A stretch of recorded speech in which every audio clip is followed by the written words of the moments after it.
everyone. Thanks very much for inviting me to the August Burnaby Writers Society.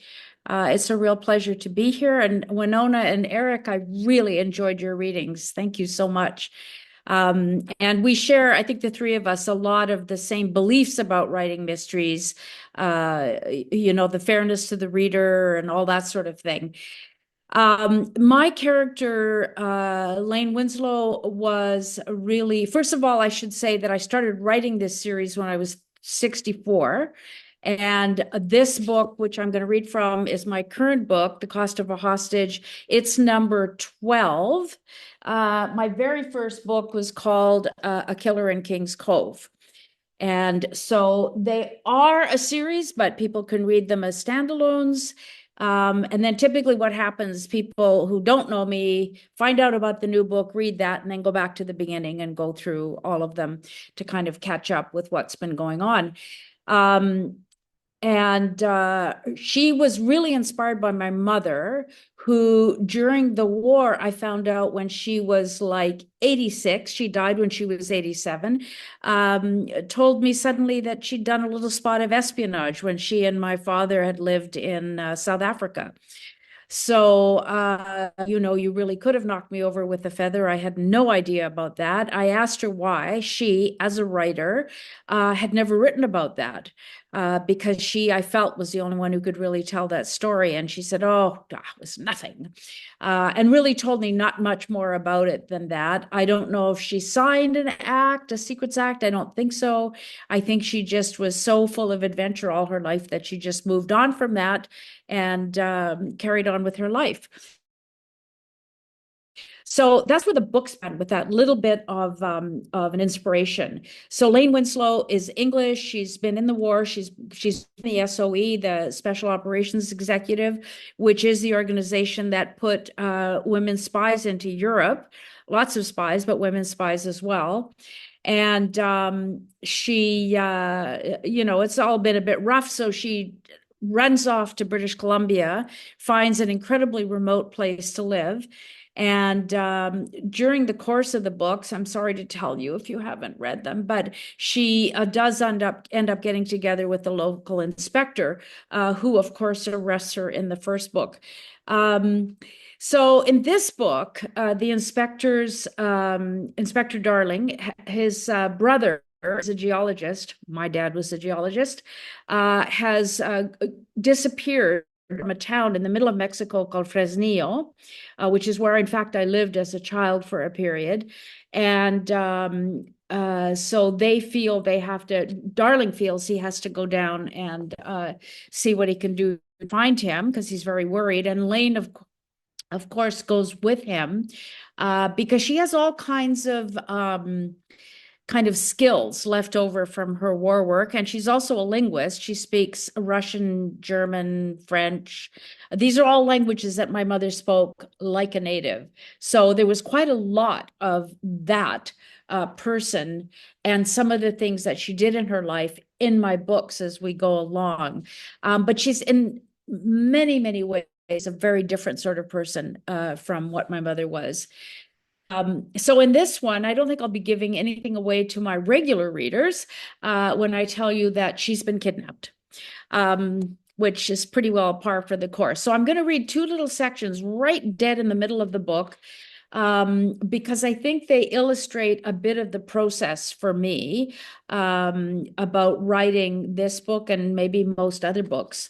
So here we go. There is language in this book as well, but the language happens to be Spanish.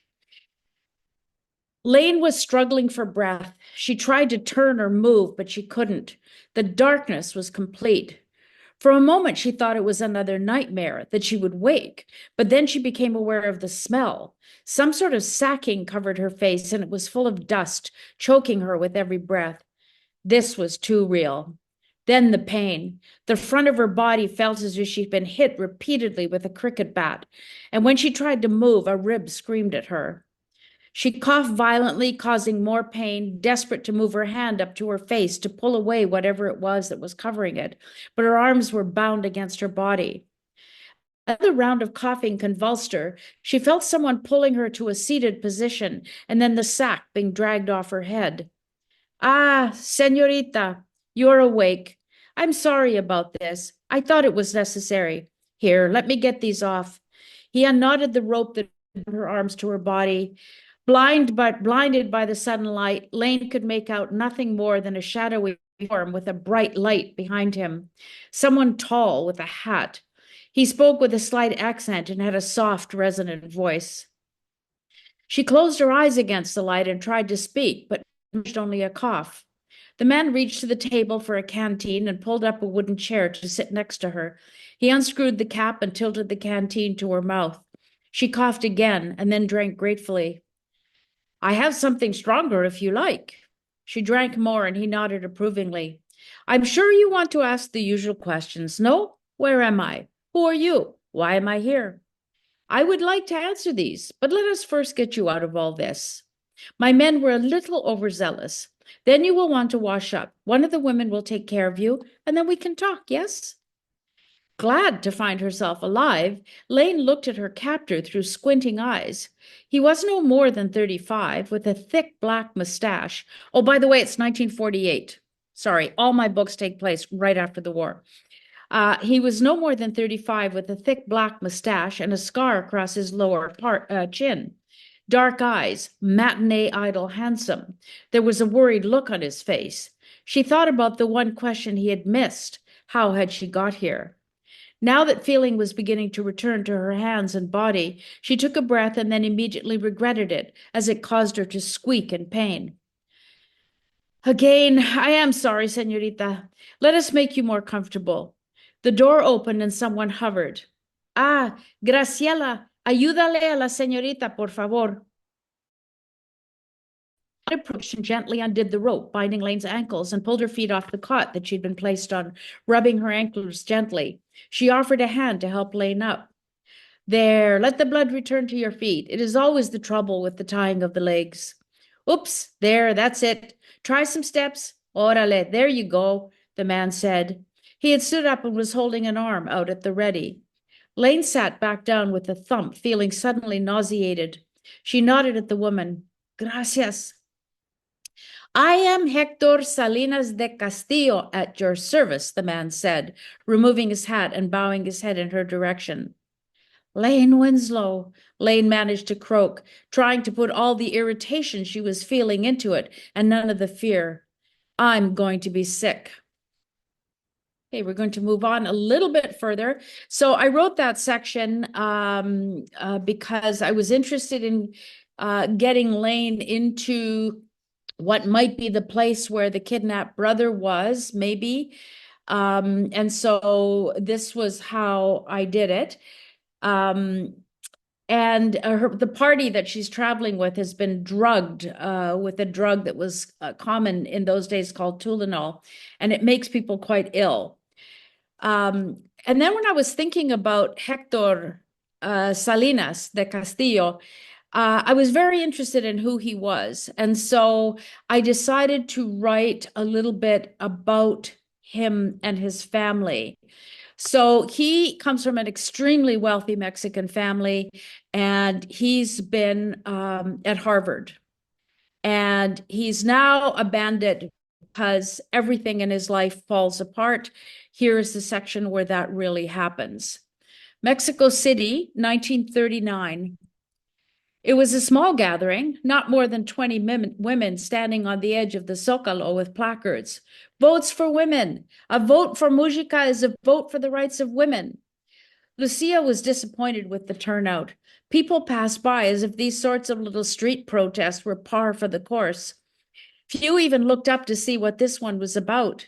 She'd been a child during the revolution, protected in the family hacienda, surrounded by pecan trees and peach trees, playing with her brother Hector, never with her oldest brother Gilberto, who was serious and stuck up. Lately, as she had become involved with the movement, he tried to scold her as if he were their father. Only today he had grabbed her arm, yanking her away from the door as she went out the gate into the street. She'd pulled away, yelling at him that he wasn't her father, and walked rapidly down the street, knowing he wouldn't come after her. He was too afraid of public scenes. Her arm still hurt. If only Hector were here, he'd be proud. He'd want to come and march with her, and she'd have to tell him that it was women only, and they would have laughed at the idea of him in a wig and a dress. Women must free themselves, she told him once. Anyway, he was at Harvard studying law. That counted. He would come back and help the movement. Women had been granted the right to vote 2 years before, but the government had not ratified it. Ridiculous in this day and age. And after a revolution that was supposed to liberate women from their oppression as second-class citizens. But if Mujica won the election, they could win the day. Votes for women, Mujica, she chanted. The other women took up the call, raising their signs up and down. Suddenly she heard a commotion at the other end of the line they'd formed. Marta was screaming angrily at someone. Now people passing slowed to see what the trouble was. Their line dissolved as the other women pressed toward Marta to see what was happening, to stop it. A city policeman had Marta by the arm, and more police were approaching. They waded into the group and began to push and shove. Lucia rushed towards Marta, her sign up, as if to hit the man who was dragging her. "Stop it," she screamed. "We have a right." She aimed her sign with its thin wooden handle at the head of the policeman and managed to knock his hat off. Around her, she could hear the scuffles and shouting increasing, as if all the women had joined the battle with the police. She heard a loud male shout, "Stop at once. You are all under arrest." And then a shot, and a second. This stopped everyone. Lucia turned and was surprised to see everyone frozen, mid-battle, as if they had become a Diego Rivera mural on a government wall. It could be called the Revolution of Women. A mist was gathering over it, and she tried to clear her eyes, blinking hard. It was beautiful, a painting full of action and color.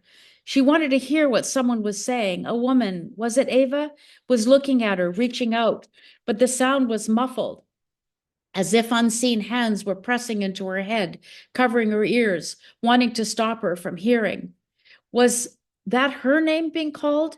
She felt herself smile, could feel her own hand moving towards Ava, and then there was darkness. Harvest, 1939. Hector pressed the black earpiece. ¿Qué dices?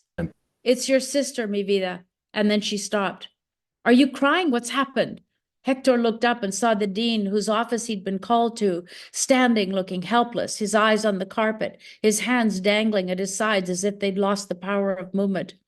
Lucia, mi vida, she's dead. A protest. Your father won't.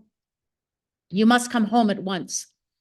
Lucia, he thought, looking out the window as the train pulled out. Light. She was all light, his sister, light and joy and passion. She burned like a flame. His father hadn't had time to talk to him. His guts burned at this. His secretary had said he had an important meeting. Did his father know, he asked the secretary, what was his stupid name? That his daughter was dead, had been shot in the street? I will have him call you when he is free. Alonso, that was his name, Alonso, the running dog for his father. Are you coming home? His mother must have given the phone to Gilberto. Gilberto at least would talk. He was sounding more and more like their father. Don't bother our mother. She has enough to cope with the burial. Burial? That sounds like something for a criminal. Why not funeral? Why is she coping alone? What is our father doing? He is the head of the family. Father, quite rightly, has stepped away. She will be buried in a public cemetery. I don't understand. Rage was beginning somewhere near his heart. We have a mausoleum at Panteón de Dolores. Why? Gilberto had cut him off. She brought shame on us with her public antics. She is no longer part of our family. And then he'd rung off. So I'll stop there. That's just, usually my books are actually, it is cozy and all of that. That just happens to be a section that explains a little bit about the character of the bandit. And it's really part of, I think what happens with me when I write a semi-bad guy, not a super bad guy, they often don't have that much redeeming them, but a semi-bad guy, I want to know a little bit about them, and I want to place him within a human context. So he's not just the bandido that, kidnaps people and extorts money from big mining outfits and so on. So that was part of it. He's devastated by his sister's death, and he just gives up on his family and he sets out on his own. He drops out of Harvard and sets up a huge operation on his own. And to understand that section, I did research quite a lot about Mexico, sorry, at the time, what the economic forces were and so on, that would allow someone like that to live more or less unchallenged by the government. So that part of it was very interesting. I had a number of books ago, when Lane and Darling go to Tucson on a honeymoon, I had the wife of a gangster. And the same thing happened with her. I was so intrigued by her that I began to just look into who she was as a person and what had happened. And Sheila, you brought up that whole idea of, I don't even really care what, who did it. I'm interested in the people in the story and what's driving them. And I think a lot of the clues that I give in my mysteries have to do with revealing something about the people in the stories, so that you can go, you may be reading along and suddenly you're finding out about this character, 20, 30, 40 years before, and you may be going, what the heck, why am I here? But there's something there that you can carry forward that is going to be useful in thinking about how and why people died. And I'll just say one last thing, and then I'm happy to answer any questions or hear any comments. And that is that I'm not very interested in a constant escalation about the way people die.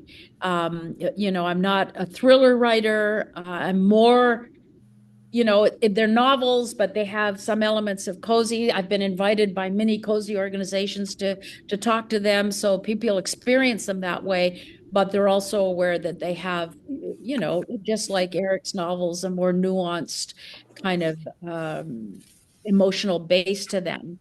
So, I'm interested in people who die because of the situation they're in, because of their inability to cope with it, because of some difficulties they're having with other people.